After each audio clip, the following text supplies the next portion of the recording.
Hello everyone. आज मैं गंगेश, आपका केमिस्ट्री टीचर, आज केमिस्ट्री के कुछ लेक्चर्स चालू करने वाला हूँ based on some of your chapters of class 12th। आज मैं चालू करने वाला हूँ ऑर्गेनिक का हैलोजन डेरिवेटिव्स।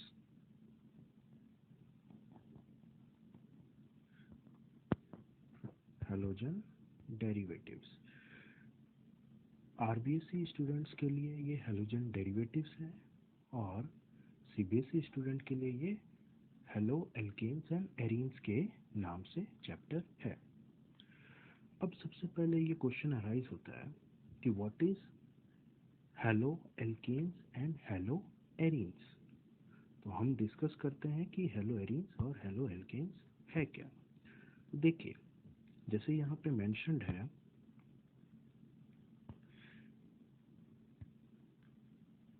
कि अगर इसको बाइफरकेट किया जाए हेलो और एल्केन्स को, अगर हेलो और एल्केन्स को हम अगर बाइफरकेट करते हैं तो आप ये देख सकते हो कि alkanes with halogens attached.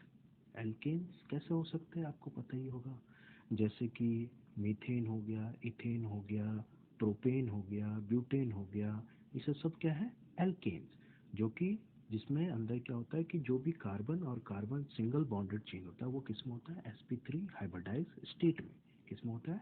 sp3 hybridise state में। जैसे कि यहाँ पे एक एग्जाम्पल दे रखा है, जैसे देखिए आप, जैसे CH3 CH2 Br, CH3 CH2 Br। आप देख रहे हैं ये और ये कार्बन जो है दोनों सिंगल बॉन्ड से जुड़े हुए, मतलब ये किस में है? sp3 हाइब्रिडाइज में है। क्या है ये? sp3 हाइब्रिडाइजेशन में। और इसके साथ में एक हेलोजन अटैच्ड है। हेलोजन जैसे कि आपको पता है हेलोजन्स में कौन कौन आते हैं? ग्रुप नंबर 17 ग्रुप वाले जितने भी हो वो सारे किस में काउंट होते हैं? हेलोजन्स में काउंट होते हैं। और हेलोजन्स के अंदर कौन कौन आता है आपको पता है? फ्लोरीन आता है, क्लोरीन आता है, ब्रोमीन आता है, आयोडीन आता है, एस्टेटिन आता है और टेनेसिन आता है। स्टैटिन और टेनेसिन जनरली हम यूज में नहीं लेते हैं क्योंकि ये दोनों क्या है? Highly radio active in nature होते हैं, तो ये ज़्यादा अबंडेंट मात्रा में हमारे अर्थ क्रस्ट में एग्जिस्ट नहीं करते हैं। अब जैसे कि हम जानते हैं कि हेलोजन जो होते हैं उनके आउटर मोस्ट में सिर्फ कितने इलेक्ट्रॉन्स होते हैं? एक इलेक्ट्रॉन्स की कमी होती है। कितने इलेक्ट्रॉन्स की कमी होती है? एक इलेक्ट्रॉन्स की कमी होती है। और जब इनको सिर्फ एक ही इलेक्ट्रॉन्स चाहिए होता है तो ये इनको क्या बना देता है? Highly reactive. क्या बनाता है? Highly reactive. और ये हाईली रिएक्टिव बन जाता है इसलिए क्या होता है कि ना, ये जनरली हर किसी के साथ में रिएक्शन करके एक इलेक्ट्रॉन लेना चाहेगा। और जब ये एक इलेक्ट्रॉन लेना चाहेगा तो ये जनरली क्या करता है? कंबाइंड फॉर्म में, मतलब दो के साथ में मिलके मॉलिक्यूल्स का या केमिकल का फॉर्मेशन करेगा। और इस कारण से क्या होगा? वो कभी भी नेटिव फॉर्म में या फ्री फॉर्म में एग्जिस्ट नहीं करता। ये हमेशा किसी न किसी तरीके से ओड्स के फॉर्म में एग्जिस्ट करेंगे। और जैसे कि आपको पता है कि फ्लोरीन जो होता है, फ्लोरीन जो है वो सबसे ज़्यादा मात्रा में अर्थ क्रस्ट के अंदर हमारे अंदर पाया जाता है। सबसे ज़्यादा अबंडेंट जो हेलोजेंस है वो कौन है? फ्लोरीन है। अब जैसे coming back to the point, पहला हो गया हेलो एल्केन्स के बारे में। हेलोजन और एल्केन्स ग्रुप को अगर साथ में ले लिया जाए तो हम उसको कह देते हैं हेलो एल्केन्स। दूसरा दूसरा आता है हमारा हेलो एरीन्स। दूसरा आ जाता है हमारा हेलो एरीन्स। अगर हेलो एरीन्स की अगर मैं बात करूं, हेलो एरीन्स की अगर मैं बात करूं तो इसको बाइफरकेट करेंगे तो एक होगा हेलो और दूसरा हो जाएगा एरीन्स। एरीन्स मतलब क्या हो गया? Aromatic ring. एरीन्स मतलब एरोमेटिक रिंग। अब पहला क्वेश्चन अराइज होता है कि हम एरोमेटिक रिंग को पहचाने कैसे। तो सबसे बढ़िया तरीका है, इसको एरोमेटिक कंपाउंड है उसको पता करने का तरीका क्या है? आपको पता है एरोमा। इसमें वर्ड में क्या होता है? एरोमा। एरोमा का मतलब होता है प्लीजेंट स्मेलिंग। एरोमा का मतलब क्या होता है? Pleasant smelling. प्लीजेंट स्मेलिंग जिसका भी आएगा हम उससे पता कर सकते हैं कि ये क्या होगा? एक एरोमेटिक रिंग हो सकता है। Now coming back to the point, अगर देखा जाए तो एक बेंजीन रिंग जहाँ जैसे आपको यहाँ पे दिख रहा है, अगर ये एक बेंजीन रिंग है और अगर बेंजीन रिंग पे अगर हेलोजन ग्रुप अटैच्ड हो जाता है तो हम उसको क्या बोलते हैं, हेलो एरिन्स बोलते हैं। क्या बोलते हैं, हेलो एरिन्स। जैसे कि यहाँ पे आप देख पा रहे हैं कि ये जो कार्बन है, ये कार्बन से सीधा सीधा जो बेंजीन रिंग वाला जो कार्बन है इसके साथ में हमारा एक Cl ग्रुप अटैच्ड है। कौन सा ग्रुप अटैच्ड है, Cl ग्रुप अटैच्ड है। यहाँ तक कोई डाउट आपको? तो जो भी डाउट आपको आना है आता है तो आप क्या करेंगे, कमेंट सेक्शन में मेंशन करेंगे, ताकि नेक्स्ट टाइम जब भी मैं कोई वीडियो कंसिडर करूं तो उसमें आपके सारे डाउट्स को लिया जाए। Today we will be having the basic knowledge regarding halo alkanes and arenes, और ये कहाँ पे यूज आते हैं, हम क्यों इनको पढ़ते हैं, इन सब चीज़ों के बारे में हम जानने की कोशिश करेंगे। चलते हैं नेक्स्ट स्लाइड पे। जैसे देखिए, why we study halo alkanes. जब हम इस चीज़ के बारे में ज़्यादा जानने की कोशिश करेंगे तभी हमारा इस चीज़ के प्रति इंटरेस्ट बन सकता है। अब सबसे पहले तो ये बात जानने की कोशिश करेंगे कि हेलो एल्केन्स का बेसिकली यूज़ कहाँ है हमारे डे टू डे लाइफ में। अब जैसे पहले देखिए, पहला एंटीबायोटिक्स। सबसे पहले आपको पता है एंटीबायोटिक्स का यूजेस कहाँ पे है। जब भी क्या होता है कि हमारे बॉडी पे किसी भी तरीके का बाहरी बैक्टीरिया हो, चाहे वायरस हो, एंटीजेंस होते हैं हमारे बॉडी पे अटैक करते हैं। जब वो बॉडी पे अटैक करते हैं तो वो क्या करते हैं, हमारे बॉडी का जो पावर हाउस है जिसको हम क्या कहते हैं, WBC, वाइट ब्लड सेल, उस पर सीधा वो अटैक करने की कोशिश करता है, WBC पे सीधा अटैक करने की कोशिश करता है। जब ये अटैक करने की कोशिश करेगा तो हमारा बॉडी का जो WBC है वो उसको एंटीजेंस को रोकने की कोशिश करेगा।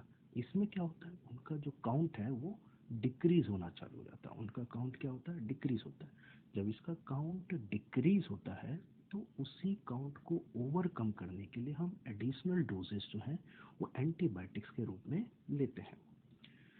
दूसरा पॉइंट, सॉल्वेंट।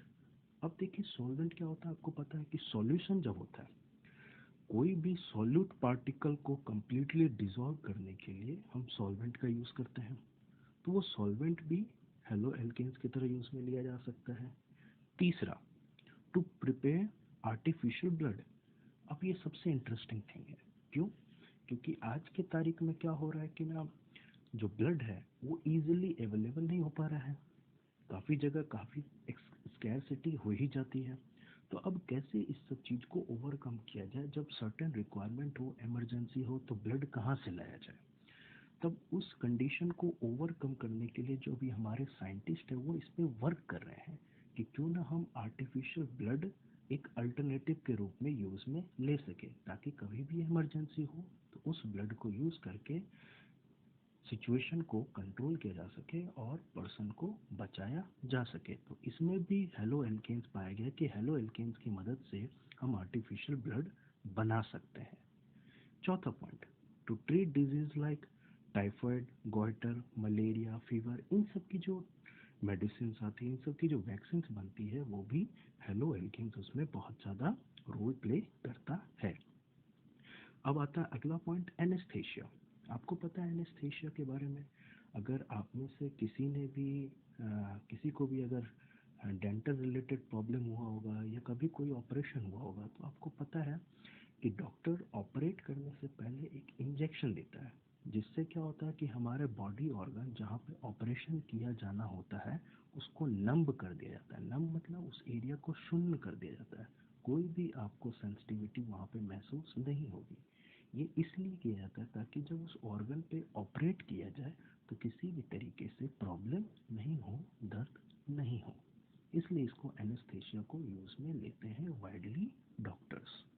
अगला है क्रिएटिंग इंसेक्टिसाइड। इंसेक्टिसाइड्स के बारे में आप जानते होंगे। इंसेक्टिसाइड जनरली काम क्या होता है, इंसेक्ट जो होते हैं, पेस्ट जो होते हैं, वो जल्दी क्या करते हैं, किसान के, फार्मर्स के जो एग्रीकल्चर रिलेटेड जो क्रॉप्स होता है उसको वो ख़राब कर देते हैं। उसको ओवरकम करने के लिए इन साइंटिस्ट ने इंसेक्टिसाइड्स का यूज़ करना चालू किया, जिससे उनको मारा जा सके और फसल को बचाया जा सके।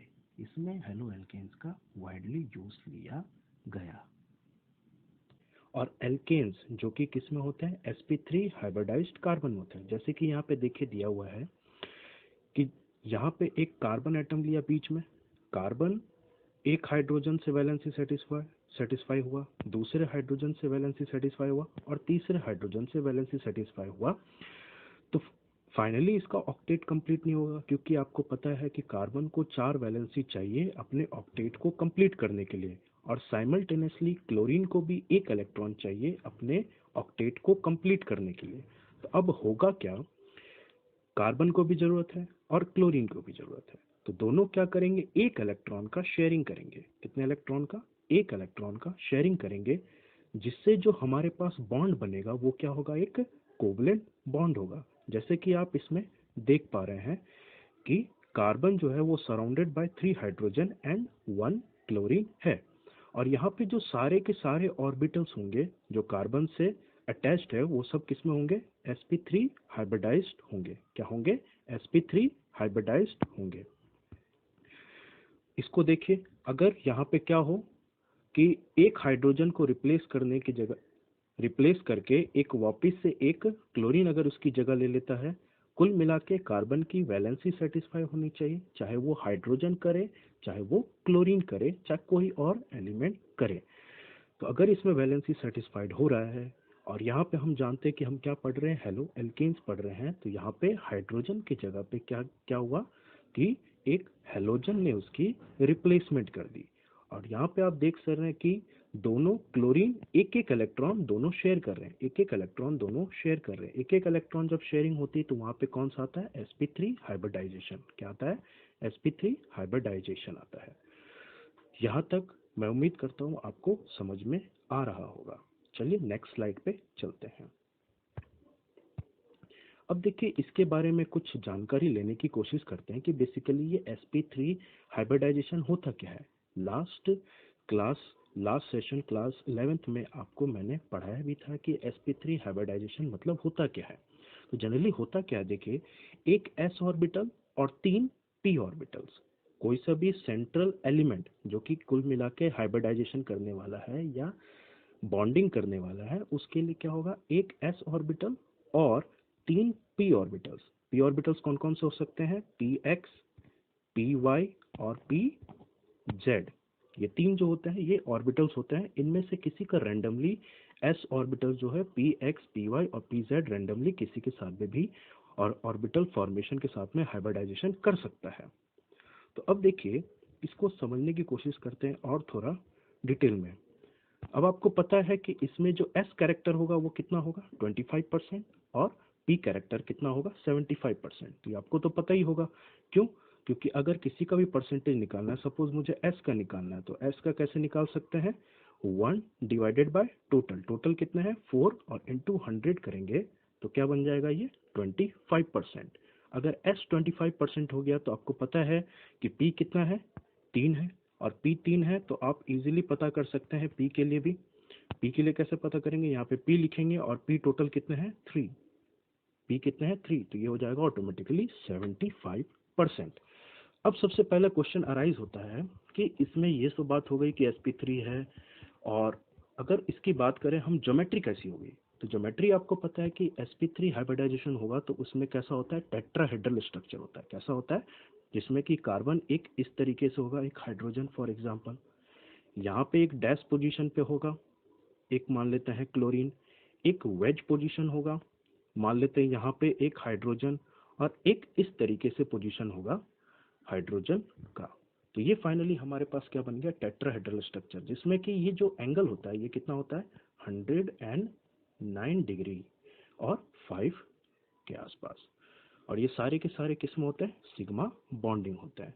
आई होप यहाँ तक आपको सबको समझ में आया होगा। अब चलते हैं हम नेक्स्ट स्लाइड पे।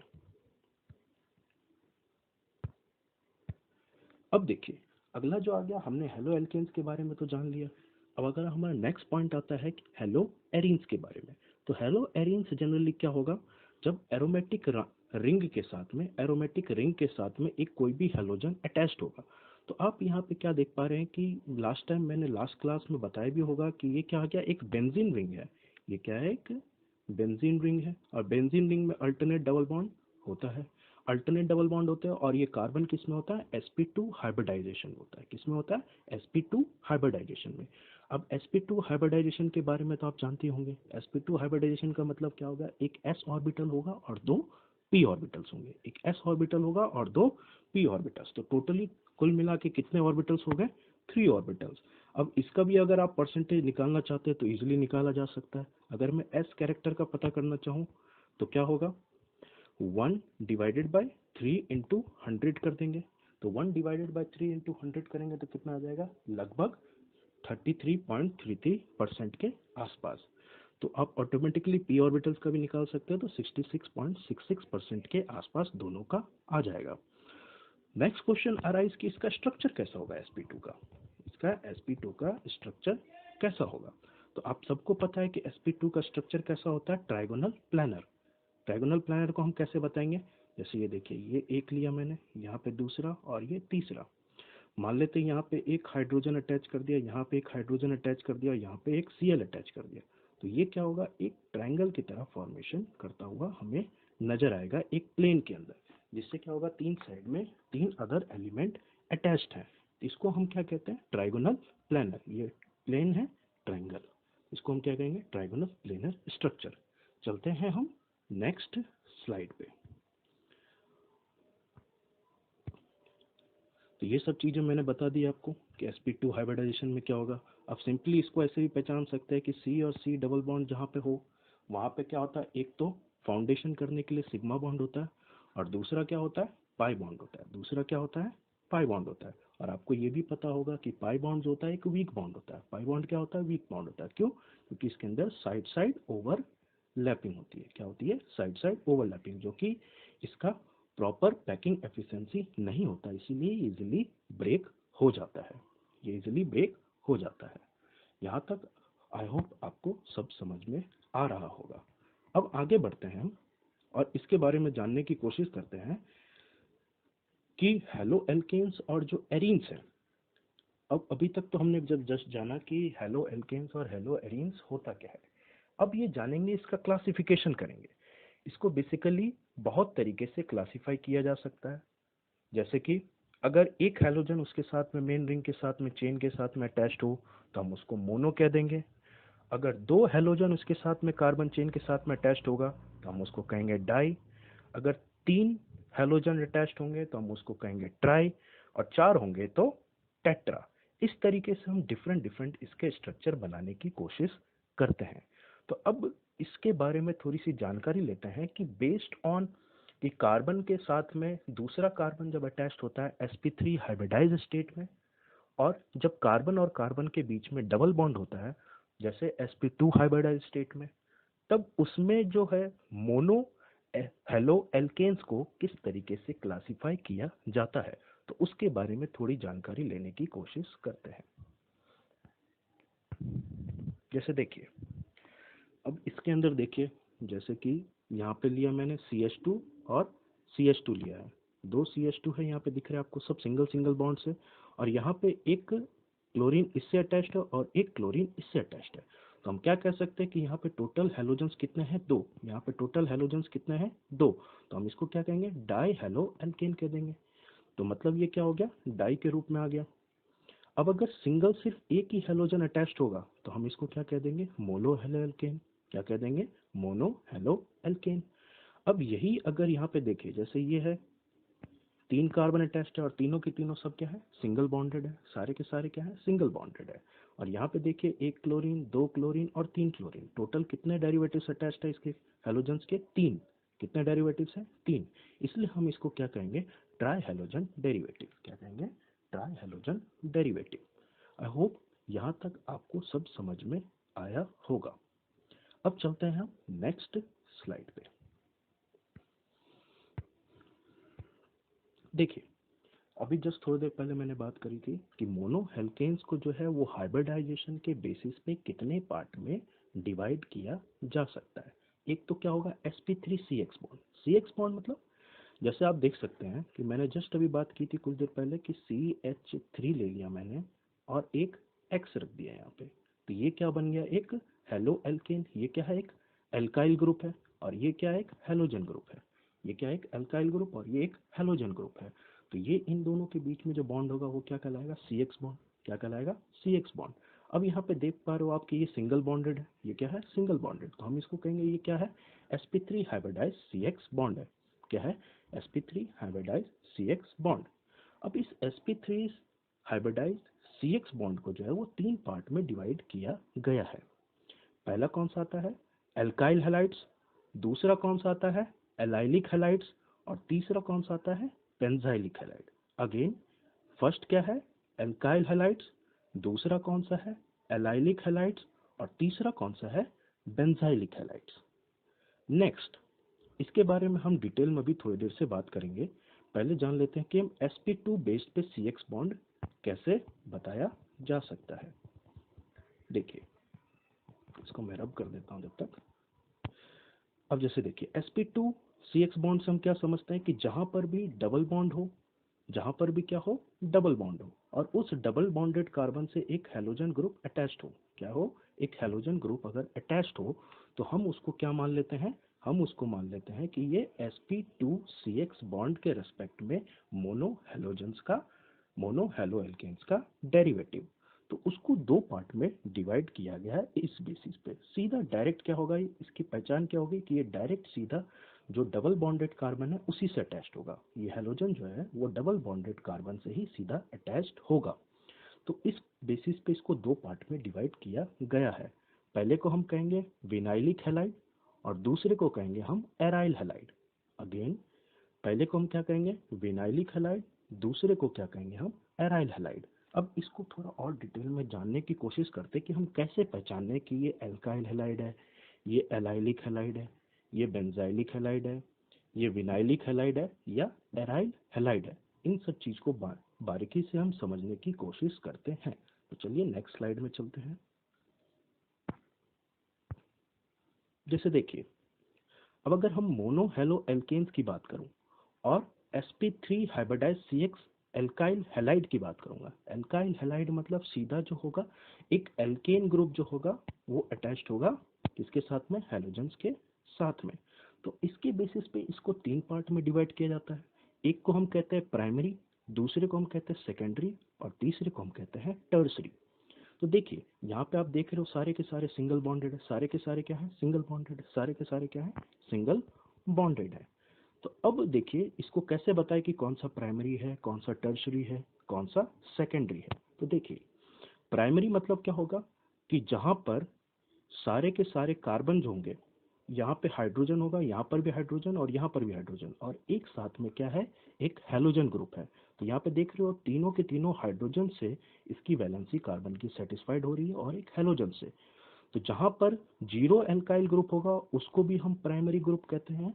और अगर इसके जगह पे ये आर डैश मैंने लिया है, आर डैश का मतलब एक एल्काइल ग्रुप हो सकता है, ये CH3 हो जाए, C2H5 हो जाए, कुछ भी हो सकता है। तो अगर यहाँ पे कार्बन की वैलेंसी वो सेटिस्फाई करते हुए नजर आता है तो हम उसको भी प्राइमरी ग्रुप ही कहते हैं। बाकी 2 हाइड्रोजन ने सेटिस्फाई कर दिया और एक हेलोजन से हो गया, इसीलिए हम इसको हेलो एल्केन्स भी कहेंगे।